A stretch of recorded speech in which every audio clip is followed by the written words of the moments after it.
So this year, I actually knew ahead of time that I was going to do a month of plein air.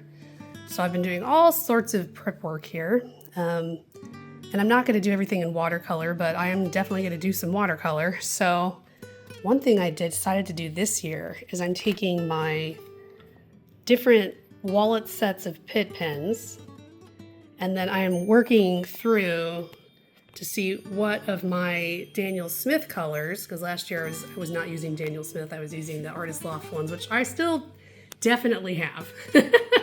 And I use those a lot for practice. They're still fun when I'm trying to do low-key, low-pressure things.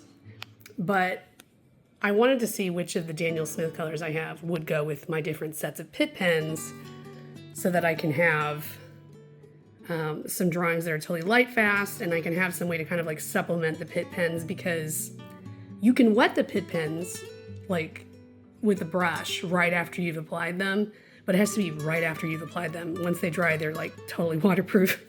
So it's a little difficult to do any kind of interesting blending. So I was like, oh, I'll just figure out which watercolors go with it, and then maybe I can make it work that way. So that's my plan. So this is the landscape colors. I went through and I matched them, and I kind of wrote down on top. And what I'm gonna do is I'm gonna take this teeny tiny, oh my God, look at it, it's so cute. Each row is gonna be a different set of Pitt pens because they all have a set of 6. So then I should have all these ones that correspond. The only thing that's gonna be really funny though is that I'm not like entirely sure that my paintbrush is going to fit very well in those little wells. So that could be an interesting obstacle. We'll see.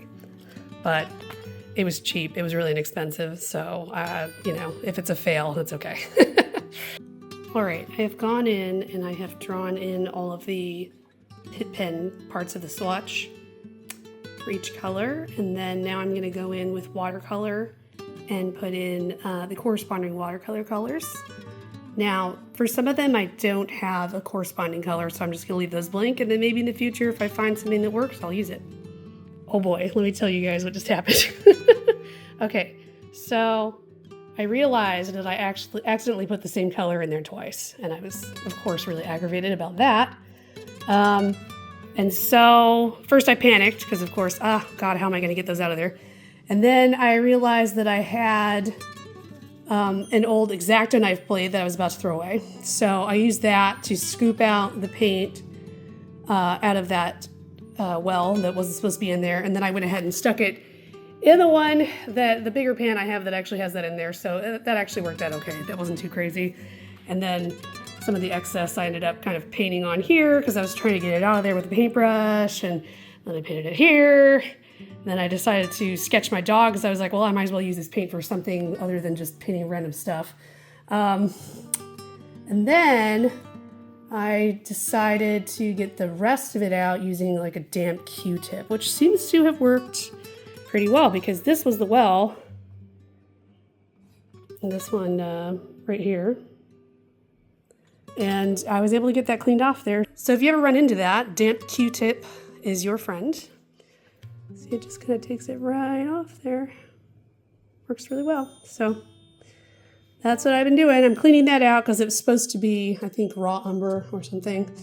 Definitely a completely different color than the one I stuck in there. It was really frustrating. So, but luckily I didn't waste too much paint. That was the thing that was really stressful about it. I don't have a very good big tube of that. So I've got my supplies ready for day one. I'm bringing a lot of stuff today. It might seem like it's excessive, but you'll see why I'm bringing so much stuff in a bit. So I've got like a little watercolor block. I've got a couple different notepads. Another one's in my bag. Got some watercolors, got some Pitt pens, got more Pitt pens in my bag. And I felt like I kind of had to be prepared for everything today. So yeah.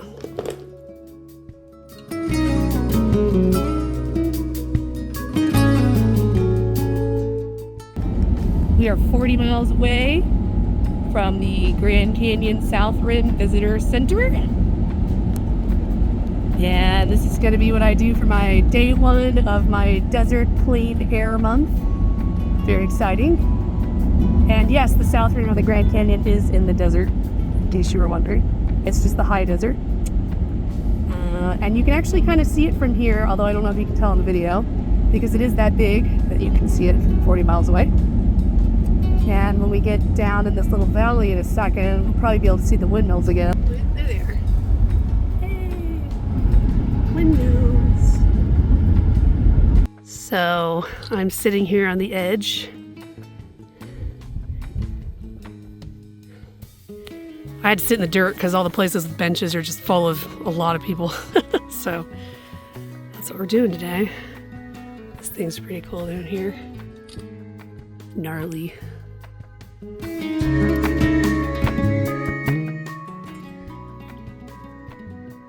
think I'm going to try and paint something like in portrait style. We'll see. I don't have a lot of time. It took us about 4 hours to drive up here, so it's cool though.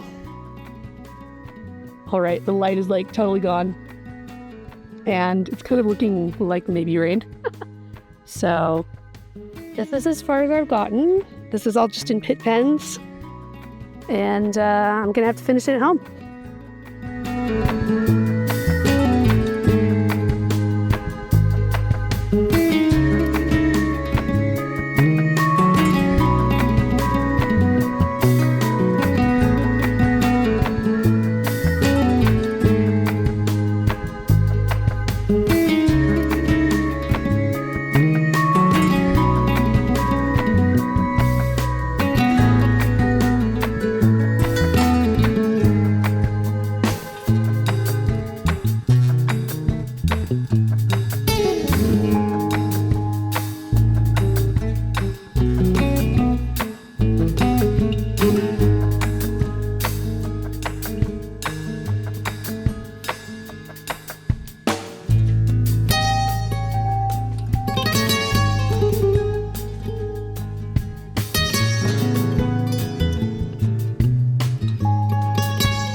Okay, so I was swimming along nicely. I had my little palette that I made here, and I was using all the colors in there. The one flaw I have, though, is that I don't have a purple Pitt pen. And this particular scenery definitely has purple in it, so I had to break out the big guns here. So I'm not sure what I'm going to do about that in the future, because I really don't want to bring this like giant palette out there, but I don't know. Still got to think about that. I do find in the Arizona scenery, there's like a certain type of purple that you just always have in the mountains and things like that. And I mean, I guess I could mix a purple, but I hate mixing purple. It just never really, like, there's no good way to really mix purple. Like, you just need a purple. So back to this. I mean, I'm almost done though. This was like nearly done, really. I just needed to fill in some things with watercolors. So I don't think you could see it on the camera, but in this particular area, I just went in with some, which color was it? It was this color. It's like a quinacridone orange, I think. And did like a little bit of the background. And then I did these rocks. So I'm going to fill in this area, and then I'm going to fill in the lighter parts of the tree, and then I should be done. This really was like nearly finished. I just didn't have enough time yesterday because the weather started to turn.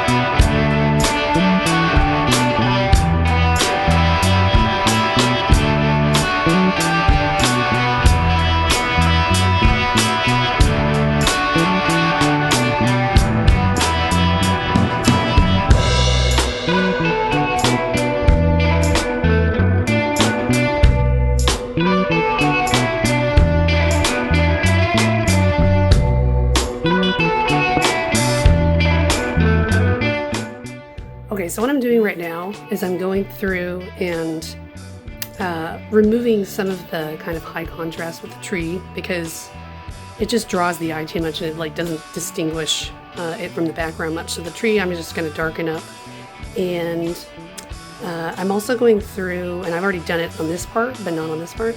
I'm going through and kind of smoothing out some of the lines because they're just a little bit too sketchy. It's like kind of distracting, you know. So I'm going to clean it up in the tree a little bit. And in this area right here, I'm going to clean it up just a bit.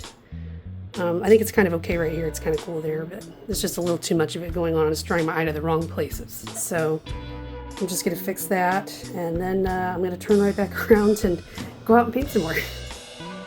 Okay, it's finished. Just flattening it out for you there. I like it. I'm pretty happy with it. I think it's fun. Yeah. I think the experience of sketching out there on the edge of the canyon was really cool. So, and I think this does feel like what it looks like. So I feel like I left kind of the right amount of like sketchy, scribbly stuff in there, but not too much. And I think it's like kind of fun and interesting to look at now. I mean, obviously, if I was going to do some refined picture, I would do this completely differently, but this is not what that's meant to be. So I also feel like this is one that I've probably spent enough time staring at now that I can't make any good judgments anymore. So it'll be interesting to come back in a couple of days and see what I think about this one. But yeah, I'm out of time. I have to go out and do day 2 before the sun sets. So off I go. Okay, so I'm at a local park. And everybody is here today because the weather is fabulous. It's like 75 degrees out here. It's great. There's Bill. There's Muffin. He's down there somewhere. Oh, there's Lucky. Hi, Lucky. So, I'm just going to do a simple sketch today. My plan is to use my dark blue Pitt pen. And I'm going to use that. And then I'm going to kind of do like a quick kind of urban sketching style sketch. And then I'm going to use just one color of Payne's Gray watercolor to kind of tone it. And that's it. Okay, that's it. It's finished. It's monochromatic. And that was the view. Now the funny thing is that I was absolutely just fighting this wind that wouldn't stop blowing on me and totally drying out my paint before it even like touched the paper. Like it was so ridiculous.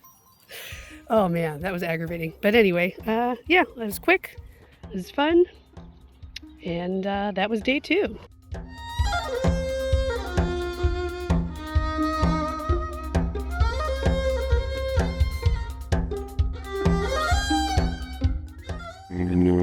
So today, I'm at a local park that was built where they used to have a bunch of orange groves. So there's like a whole bunch of orange groves still surrounding parts of the park, which is kind of entertaining. You can kind of like walk through them. And I haven't been here in a while. Part of the reason I want to come here is I was like, oh, would this be a good place to walk my dog? Probably. There's probably some spots here.